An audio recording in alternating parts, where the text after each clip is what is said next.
تو ایک تو امام محمد جو امام اعظم امام ابو حنیفہ رضی اللہ تعالیٰ عنہ کے شاگرد رشید ہے، اور دوسرا تگڑا امام احمد رضا خان فاضل بریلوی علیہ رحمہ اللہ تعالیٰ ہے۔ رستے سے جا رہے تھے تو گزرتے گزرتے کسی نے کہا صاحب السلام علیکم، آپ حافظ نہیں تھے، کہا صاحب السلام علیکم،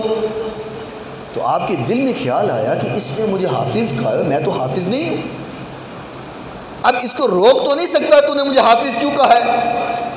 اور میں حافظ نہیں ہوں اس نے مجھے حافظ کیا دیا۔ دل میں خیال آیا، رمضان قریب تھا، ادھر سے رمضان کا چاند نظر آیا، قرآن پکڑ کر کے بیٹھ گئے، پہلا روزہ ہے پہلا سپارہ یاد کر لیا، دوسرا روزہ دوسرا سپارہ، تیسرا روزہ تیسرا سپارہ، چوتھا روزہ چوتھا سپارہ،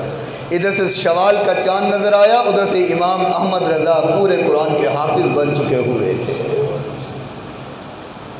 جب نگاہ کرم ہوتی ہے تو پھر عالم یہ ہوتا ہے،